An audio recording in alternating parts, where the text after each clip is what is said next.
The York Mystery by Baroness ORCZY. The man in the corner looked quite cheerful that morning. He had had 2 glasses of milk and had even gone to the extravagance of an extra cheesecake. Polly knew that he was itching to talk police and murders, for he eased furtive glances at her from time to time, produced a bit of string, tied and untied it into scores of complicated knots, and finally, bringing out his pocketbook, he placed 2 or 3 photographs before her. "Do you know who that is?" he asked, pointing to one of these. The girl looked at the face on the picture. It was that of a woman, not exactly pretty, but very gentle and childlike, with a strange, pathetic look in the large eyes which was wonderfully appealing. "That was Lady Arthur Skelmerton," he said, and in a flash there flitted before Polly's mind the weird and tragic history which had broken this loving woman's heart. Lady Arthur Skelmerton. That name recalled one of the most bewildering, most mysterious passages in the annals of undiscovered crimes. "Yes. It was sad, wasn't it?" he commented in answer to Polly's thoughts. "Another case which, but for idiotic blunders on the part of the police, must have stood clear as daylight before the public and satisfied general anxiety. Would you object to my recapitulating its preliminary details?" She said nothing, so he continued without waiting further for a reply. "It all occurred during the York Racing Week, a time which brings to the quiet cathedral city its quota of shady characters, who congregate wherever money and wits happen to fly away from their owners. Lord Arthur Skelmerton, a very well-known figure in London society and in racing circles, had rented one of the fine houses which overlook the racecourse. He had entered Peppercorn, by St. Armand, Notre Dame, for the Great Ebor Handicap. Peppercorn was the winner of the Newmarket, and his chances for the Ebor were considered a practical certainty. If you have ever been to York, you will have noticed the fine houses which have their drive and front entrances in the road called the Mount, and the gardens of which extend as far as the racecourse, commanding a lovely view over the entire track. It was one of these houses, called the Elms, which Lord Arthur Skelmerton had rented for the summer. Lady Arthur came down some little time before the racing week with her servants. She had no children, but she had many relatives and friends in York, since she was the daughter of old Sir John Etty, the cocoa manufacturer, a rigid Quaker, who, it was generally said, kept the tightest possible hold on his own purse strings and looked with marked disfavour upon his aristocratic son-in-law's fondness for gaming tables and betting books. As a matter of fact, Maud Etty had married the handsome young lieutenant in the Hussars, quite against her father's wishes. But she was an only child, and after a good deal of demur and grumbling, Sir John, who idolized his daughter, gave way to her whim, and a reluctant consent to the marriage was wrung from him. But as a Yorkshireman, he was far too shrewd a man of the world not to know that love played but a very small part in persuading a duke's son to marry the daughter of a cocoa manufacturer, and as long as he lived, he determined that since his daughter was being wed because of her wealth, that wealth should at least secure her own happiness. He refused to give Lady Arthur any capital, which, in spite of the most carefully worded settlements, would inevitably sooner or later have found its way into the pockets of Lord Arthur's racing friends. But he made his daughter a very handsome allowance, amounting to over $3,000 a year, which enabled her to keep up an establishment befitting her new rank. A great many of these facts, intimate enough as they are, leaked out, you see, during that period of intense excitement, which followed the murder of Charles Lavender, and when the public eye was fixed searchingly upon Lord Arthur Skelmerton, probing all the inner details of his idle, useless life. It soon became a matter of common gossip that poor little Lady Arthur continued to worship her handsome husband in spite of his obvious neglect, and not having as yet presented him with an heir, she settled herself down into a life of humble apology for her plebeian existence, atoning for it by condoning all his faults and forgiving all his vices, even to the extent of cloaking them before the prying eyes of Sir John, who was persuaded to look upon his son-in-law as a paragon of all the domestic virtues and a perfect model of a husband. Among Lord Arthur Skelmerton's many expensive tastes there was certainly that for horseflesh and cards. After some successful betting at the beginning of his married life, he had started a racing stable which it was generally believed, as he was very lucky, was a regular source of income to him. Peppercorn, however, after his brilliant performances at Newmarket, did not continue to fulfil his master's expectations. His collapse at York was attributed to the hardness of the course and to various other causes, but its immediate effect was to put Lord Arthur Skelmerton in what is popularly called a tight place, for he had backed his horse for all he was worth, and must have stood to lose considerably over $5,000 on that one day. The collapse of the favourite and the grand victory of King Cole, a rank outsider on the other hand, had proved a golden harvest for the bookmakers, and all the York hotels were busy with dinners and suppers given by the confraternity of the turf to celebrate the happy occasion. The next day was Friday, one of few important racing events, after which the brilliant and the shady throng which had flocked into the venerable city for the week would fly to more congenial climes, and leave it, with its fine old minster and its ancient walls, as sleepy, as quiet as before. Lord Arthur Skelmerton also intended to leave York on the Saturday, and on the Friday night he gave a farewell bachelor dinner party at the Elms, at which Lady Arthur did not appear. After dinner, the gentlemen settled down to bridge, with pretty stiff points, you may be sure. It had just struck 11 at the Minster Tower, when Constables McNaught and Murphy, who were patrolling the racecourse, were startled by loud cries of murder and police. Quickly ascertaining whence these cries proceeded, they hurried on at a gallop, and came up, quite close to the boundary of Lord Arthur Skelmerton's grounds, upon a group of 3 men, 2 of whom seemed to be wrestling vigorously with one another, whilst the third was lying face downwards on the ground. As soon as the constables drew near, one of the wrestlers shouted more vigorously, and with a certain tone of authority, 2 seemed to be wrestling vigorously with one another. "Here, you fellows, hurry up sharp! The brute is giving me the slip." But the brute did not seem inclined to do anything of the sort.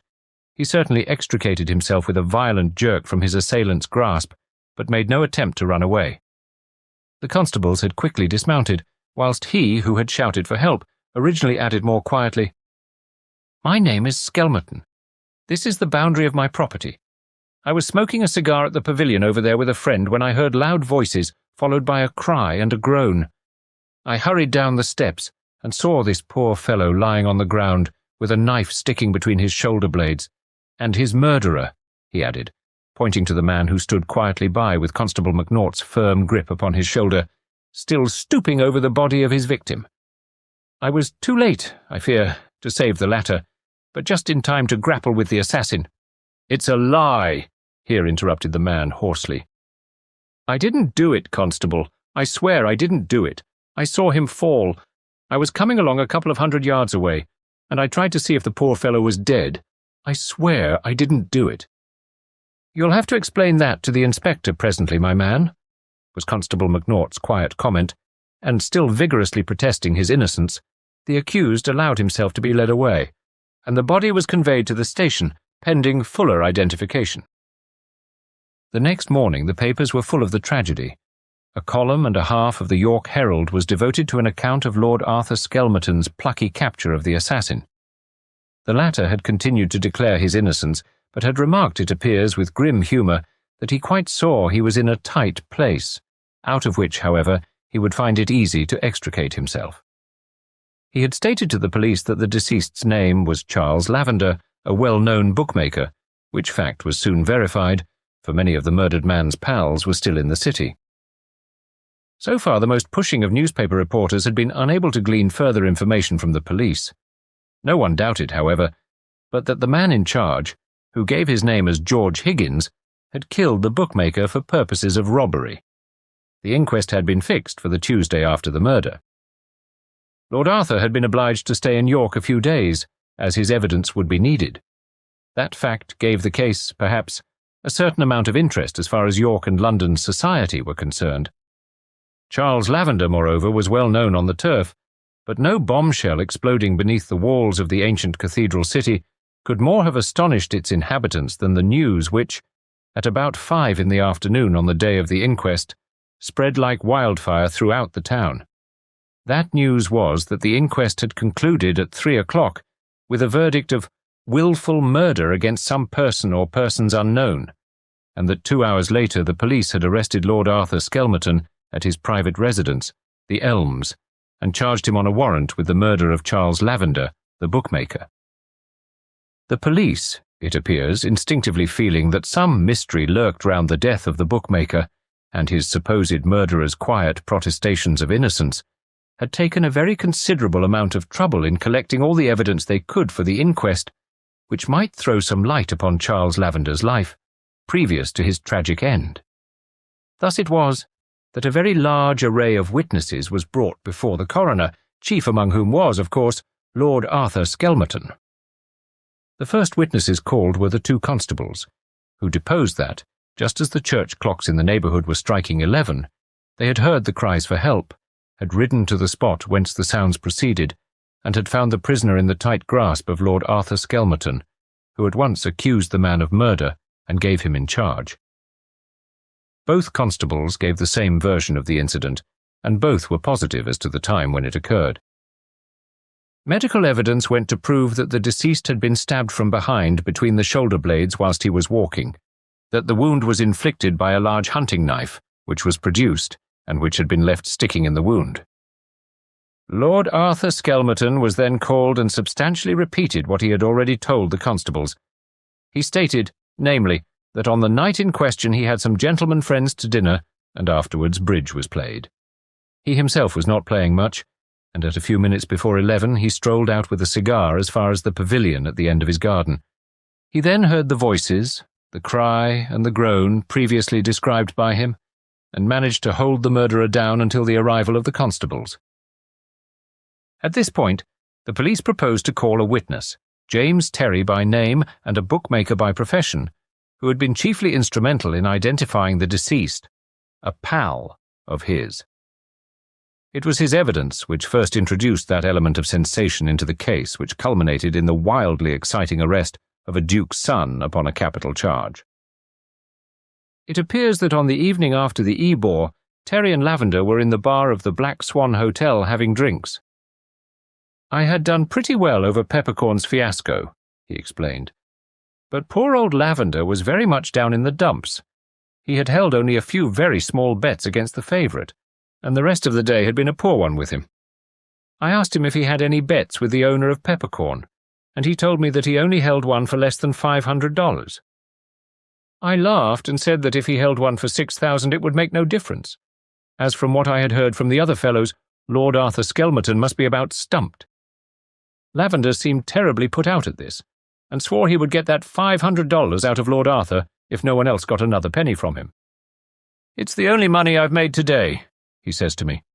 'I mean to get it.' 'You won't,' I says. 'I will,' he says. 'You will have to look pretty sharp about it then,' I says, 'for everyone will be wanting to get something, and first come, first served.' 'Oh, he'll serve me right enough, never you mind,' says Lavender to me with a laugh. 'If he don't pay up willingly, I've got that in my pocket which will make him sit up and open my lady's eyes, and Sir John Etty's too about their precious noble lord. If he don't pay up willingly, I've got that in my pocket which will make him sit up.'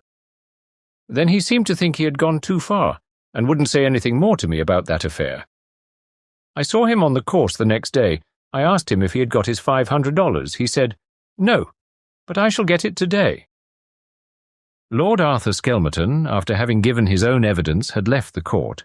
It was therefore impossible to know how he would take this account, which threw so serious a light upon an association with the dead man, of which he himself had said nothing. Nothing could shake James Terry's account of the facts he had placed before the jury, and when the police informed the coroner that they proposed to place George Higgins himself in the witness box, as his evidence would prove, as it were, a complement and corollary of that of Terry, the jury very eagerly assented. If James Terry, the bookmaker, loud, florid, vulgar, was an unprepossessing individual, certainly George Higgins, who was still under the accusation of murder, was 10,000 times more so. None too clean, slouchy, obsequious, yet insolent, he was the very personification of the cad who haunts the racecourse and who lives not so much by his own wits as by the lack of them in others. He described himself as a turf commission agent, whatever that may be. He stated that at about 6 o'clock on the Friday afternoon, when the racecourse was still full of people, all hurrying after the day's excitements, he himself happened to be standing close the hedge, which marks the boundary of Lord Arthur Skelmerton's grounds. "There is a pavilion there at the end of the garden," he explained, on slightly elevated ground, and he could hear and see a group of ladies and gentlemen having tea. Some steps lead down a little to the left of the garden onto the course, and presently he noticed at the bottom of these steps Lord Arthur Skelmerton and Charles Lavender standing talking together. He knew both gentlemen by sight, but he could not see them very well, as they were both partly hidden by the hedge. He was quite sure that the gentlemen had not seen him, and he could not help overhearing some of their conversation. "That's my last word, Lavender," Lord Arthur was saying very quietly. "I haven't got the money, and I can't pay you now. You'll have to wait." "Wait? I can't wait," said old Lavender in reply. "I've got my engagements to meet, same as you. I'm not going to risk being posted up as a defaulter while you hold $500 of my money. You'd better give it me now, or—" But Lord Arthur interrupted him very quietly and said, "Yes, my good man. Or I'll let Sir John have a good look at that little bill I had of yours a couple of years ago. If you'll remember, my lord, it has got at the bottom of it Sir John's signature in your handwriting. Perhaps Sir John, or perhaps my lady, would pay me something for that little bill. If not, the police can have a squint at it. I've held my tongue long enough, and—" "Look here, Lavender," said Lord Arthur. "Do you know what this little game of yours is called in law?" "Yes, and I don't care," says Lavender. "If I don't have that $500, I am a ruined man. If you ruin me, I'll do for you, and we shall be quits. That's my last word." He was talking very loudly, and I thought some of Lord Arthur's friends up in the pavilion must have heard. He thought so too, I think, for he said quickly, "If you don't hold your confounded tongue, I'll give you in charge for blackmail this instant." "You wouldn't dare," says Lavender, and he began to laugh. But just then a lady from the top of the steps said, "Your tea is getting cold," and Lord Arthur turned to go, but just before he went, Lavender says to him, "I'll come back tonight. You'll have the money then." George Higgins, it appears, after he had heard this interesting conversation, pondered as to whether he could not turn what he knew into some sort of profit. Being a gentleman who lives entirely by his wits, this type of knowledge forms his chief source of income. As a preliminary to future moves, he decided not to lose sight of Lavender for the rest of the day. "He went and had dinner at the Black Swan," he explained, "and I, after I had had a bite myself, waited outside till I saw him come out. At about 10 o'clock I was rewarded for my trouble. He told the hall porter to get him a fly, and he jumped into it. I could not hear what direction he gave the driver, but the fly certainly drove off towards the racecourse. Now I was interested in this little affair," continued the witness, "and I couldn't afford a fly. I started to run. Of course I couldn't keep up with it, but I thought I knew which way my gentleman had gone. I made straight for the racecourse, and for the hedge at the bottom of Lord Arthur Skelmerton's grounds. It was rather a dark night, and there was a slight drizzle. I couldn't see more than about 100 yards before me. All at once it seemed to me as if I heard Lavender's voice talking loudly in the distance. I hurried forward, and suddenly saw a group of two figures, mere blurs in the darkness. For one instant, at a distance of about 50 yards from where I was. The next moment, one figure had fallen forward, and the other had disappeared. I ran to the spot, only to find the body of the murdered man lying on the ground. I stooped to see if I could be of any use to him, and immediately I was collared from behind by Lord Arthur himself. You may imagine, said the man in the corner, how keen was the excitement of that moment in court. Coroner and jury alike literally hung breathless on every word that shabby, vulgar individual uttered.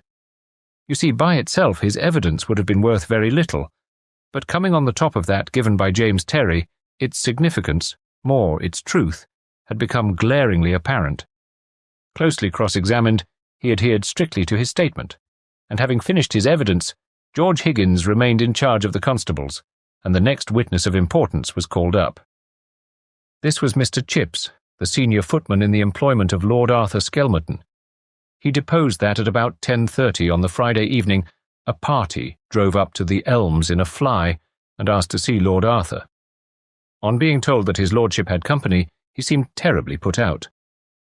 I asked the party to give me his card, continued Mr. Chips, as I didn't know, perhaps, that his lordship might wish to see him, but I kept him standing at the hall door, as I didn't altogether like his looks. I took the card in.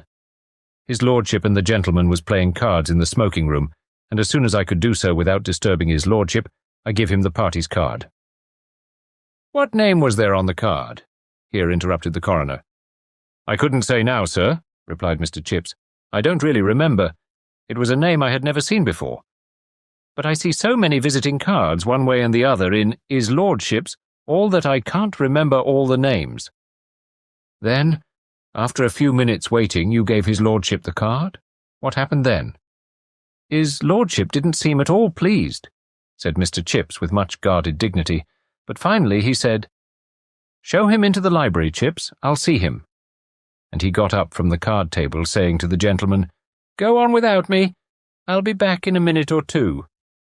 I was about to open the door for his lordship when my lady came into the room, and then his lordship suddenly changed his mind and said to me, "Tell that man I'm busy and can't see him." And he sat down again at the card table. I went back to the hall and told the party his lordship wouldn't see him. He said, "Oh, it doesn't matter," and went away quite quiet-like. "Tell the man I'm busy and can't see him." "Do you recollect at all at what time that was?" asked one of the jury. "Yes, sir. While I was waiting to speak to his lordship, I looked at the clock, sir. It was 10:20, sir." There was one more significant fact in connection with the case, which tended still more to excite the curiosity of the public at the time, and still further to bewilder the police later on, and that fact was mentioned by Chipps in his evidence. The knife, namely, with which Charles Lavender had been stabbed, and which, remember, had been left in the wound, was now produced in court. After a little hesitation, Chipps identified it as the property of his master, Lord Arthur Skelmerton. Can you wonder, then, that the jury absolutely refused to bring in a verdict against George Higgins? There was really, beyond Lord Arthur Skelmerton's testimony, not one particle of evidence against him, whilst, as the day wore on and witness after witness was called up, suspicion ripened in the minds of all those present that the murderer could be no other than Lord Arthur Skelmerton himself. The knife was, of course, the strongest piece of circumstantial evidence, and no doubt the police hoped to collect a great deal more now that they held a clue in their hands. Directly after the verdict, therefore, which was guardedly directed against some person unknown, the police obtained a warrant and later on arrested Lord Arthur in his own house. The sensation, of course, was tremendous. Hours before he was brought up before the magistrate, the approach to the court was thronged. His friends, mostly ladies, were all eager, you see, to watch the dashing society man in so terrible a position. There was universal sympathy for Lady Arthur, who was in a very precarious state of health. Her worship of her worthless husband was well known. Small wonder that his final and awful misdeed had practically broken her heart. The latest bulletin issued just after his arrest stated that her ladyship was not expected to live. She was then in a comatose condition, and all hope had perforce to be abandoned. At last the prisoner was brought in. He looked very pale, perhaps, but otherwise kept up the bearing of a high-bred gentleman. He was accompanied by his solicitor, Sir Marmaduke Ingersoll, who was evidently talking to him in quiet, reassuring tones. Mr. Buchanan prosecuted for the Treasury, and certainly his indictment was terrific. According to him, but one decision could be arrived at, namely that the accused in the dock had, in a moment of passion, and perhaps of fear, killed the blackmailer who threatened him with disclosures which might forever have ruined him socially, and, having committed the deed and fearing its consequences, probably realizing that the patrolling constables might catch sight of his retreating figure, he had availed himself of George Higgins's presence on the spot to loudly accuse him of the murder. Having concluded his able speech, Mr. Buchanan called his witnesses, and the evidence, which on second hearing seemed more damning than ever, was all gone through again. Sir Marmaduke had no question to ask of the witnesses for the prosecution. He stared at them placidly through his gold-rimmed spectacles. Then he was ready to call his own for the defence. Colonel Mackintosh, R.A., was the first. He was present at the bachelor's party given by Lord Arthur the night of the murder. His evidence tended at first to corroborate that of Chipps the footman, with regard to Lord Arthur's orders to show the visitor into the library, and his counter-order as soon as his wife came into the room. "Did you not think it strange, Colonel," asked Mr. Buchanan, "that Lord Arthur should so suddenly have changed his mind about seeing his visitor?" "Well, not exactly strange," said the Colonel, a fine, manly, soldierly figure who looked curiously out of his element in the witness box. "I don't think that it is a very rare occurrence for racing men to have certain acquaintances whom they would not wish their wives to know anything about." "Then it did not strike you that Lord Arthur Skelmerton had some reason for not wishing his wife to know of that particular visitor's presence in his house?" "I don't think that I gave the matter the slightest serious consideration," was the Colonel's guarded reply. Mr. Buchanan did not press the point, and allowed the witness to conclude his statements. "I had finished my turn at bridge," he said, "and went out into the garden to smoke a cigar. Lord Arthur Skelmerton joined me a few minutes later, and we were sitting in the pavilion when I heard a loud and, as I thought, threatening voice from the other side of the hedge. I did not catch the words, but Lord Arthur said to me, 'There seems to be a row down there. I'll go and have a look and see what it is.' I tried to dissuade him, and certainly made no attempt to follow him, but not more than half a minute could have elapsed before I heard a cry and a groan, then Lord Arthur's footsteps hurrying down the wooden stairs which lead on to the racecourse." "You may imagine," said the man in the corner, "what severe cross-examination the gallant Colonel had to undergo in order that his assertions might in some way be shaken by the prosecution, but with military precision and frigid calm, he repeated his important statements amidst a general silence, through which you could have heard the proverbial pin. He had heard the threatening voice while sitting with Lord Arthur Skelmerton, then came the cry and groan, and after that, Lord Arthur's steps down the stairs. He himself thought of following to see what had happened, but it was a very dark night, and he did not know the grounds very well. While trying to find his way to the garden steps, he heard Lord Arthur's cry for help, the tramp of the patrolling constable's horses, and subsequently the whole scene between Lord Arthur, the man Higgins, and the constables. When he finally found his way to the stairs, Lord Arthur was returning in order to send a groom for police assistance. The witness stuck to his points, as he had to his guns at Beckfontein a year ago. Nothing could shake him, and Sir Marmaduke looked triumphantly across at his opposing colleague. With the gallant Colonel's statements, the edifice of the prosecution certainly began to collapse. You see, there was not a particle of evidence to show that the accused had met and spoken to the deceased after the latter's visit at the front door of the Elms. He told Chips that he wouldn't see the visitor, and Chips went into the hall directly and showed Lavender out the way he came. No assignation could have been made, no hint could have been given by the murdered man to Lord Arthur that he would go round to the back entrance and wish to see him there. Two other guests of Lord Arthur's swore positively that after Chips had announced the visitor, their host stayed at the card table until 11:15, when evidently he went out to join Colonel Mackintosh in the garden. Sir Marmaduke's speech was clever in the extreme. Bit by bit he demolished that tower of strength, the case against the accused, basing his defence entirely upon the evidence of Lord Arthur Skelmerton's guests that night. Until 10:46, Lord Arthur was playing cards. A quarter of an hour later the police were on the scene, and the murder had been committed. In the meanwhile, Colonel Mackintosh's evidence proved conclusively that the accused had been sitting with him, smoking a cigar. It was obvious, therefore, clear as daylight, concluded the great lawyer, that his client was entitled to a full discharge. Nay, more, he thought that the police should have been more careful before they harrowed up public feeling by arresting a high-born gentleman on such insufficient evidence as they had brought forward. The question of the knife remained certainly, but Sir Marmaduke passed over it with guarded eloquence, placing that strange question in the category of those inexplicable coincidences which tend to puzzle the ablest detective and cause them to commit such unpardonable blunders as the present one had been. After all, the footman may have been mistaken.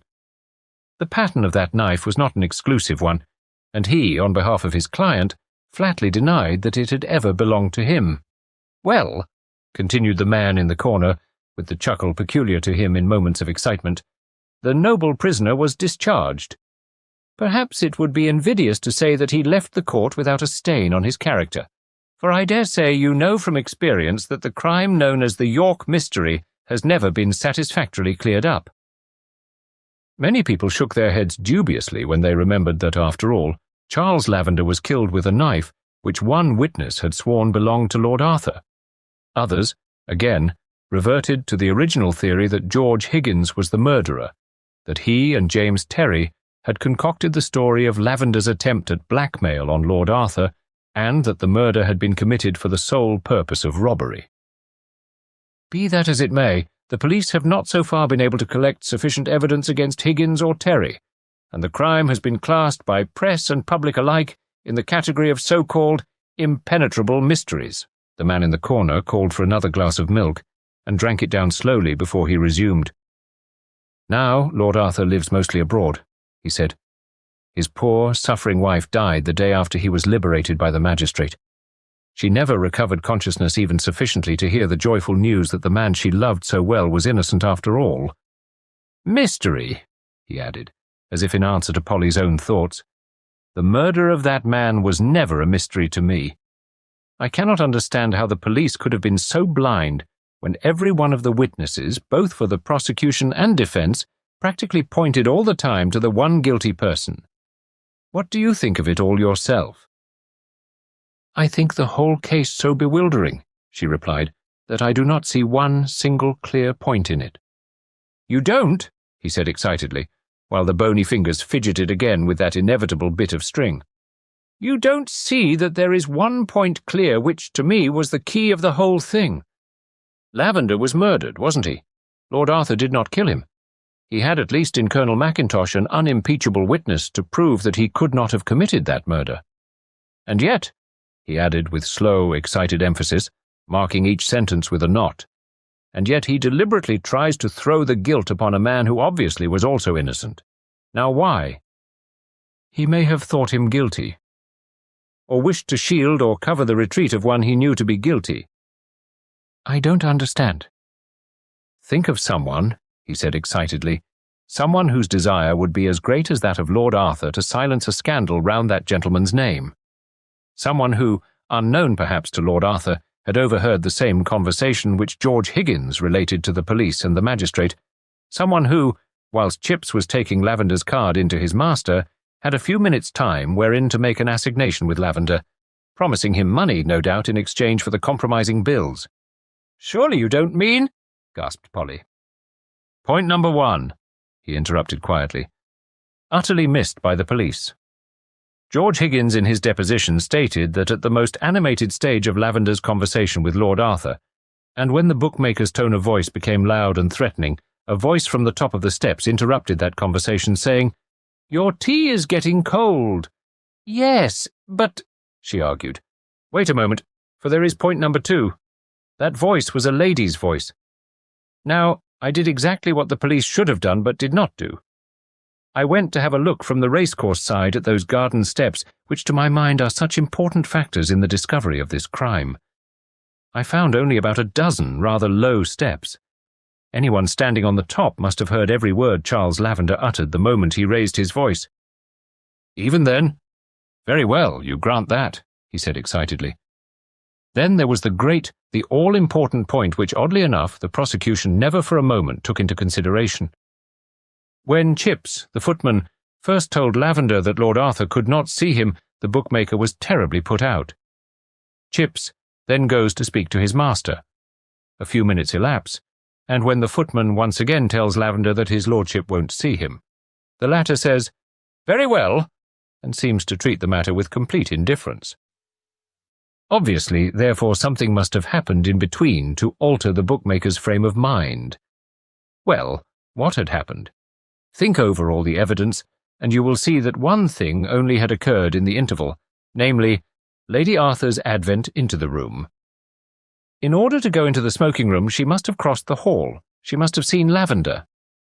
In that brief interval, she must have realized that the man was persistent, and therefore a living danger to her husband. Remember, women have done strange things. They are a far greater puzzle to the student of human nature than the sterner, less complex sex has ever been.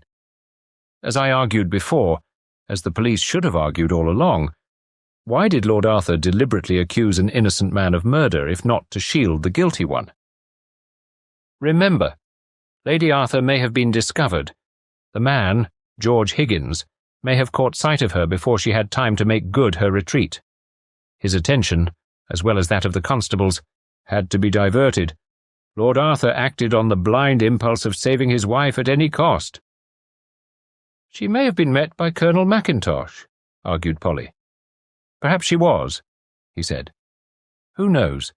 The gallant colonel had to swear to his friend's innocence. He could do that in all conscience. After that his duty was accomplished. No innocent man was suffering for the guilty. The knife which had belonged to Lord Arthur would always save George Higgins. For a time it had pointed to the husband. Fortunately, never to the wife. Poor thing, she died probably of a broken heart, but women, when they love, think only of one object on earth, the one who is beloved. To me the whole thing was clear from the very first. When I read the account of the murder, the knife, stabbing. Bah! Don't I know enough of English crime not to be certain at once that no Englishman, be he ruffian from the gutter, or be he Duke's son, ever stabs his victim in the back. Italians, French, Spaniards do it, if you will, and women of most nations. An Englishman's instinct is to strike and not to stab. George Higgins or Lord Arthur Skelmerton would have knocked their victim down. The woman only would lie in wait till the enemy's back was turned. She knows her weakness, and she does not mean to miss. Think it over. There is not one flaw in my argument, but the police never thought the matter out. Perhaps in this case it was as well. He had gone and left Miss Polly Burton still staring at the photograph of a pretty, gentle-looking woman with a decided, wilful curve round the mouth and a strange, unaccountable look in the large, pathetic eyes. And the little journalist felt quite thankful that in this case the murder of Charles Lavender, the bookmaker, cowardly, wicked as it was, had remained a mystery to the police and the public. Thank you very much for listening to this story, narrated by Jason Fraser. Don't forget to subscribe to the Detective Tales channel and be sure to leave a comment.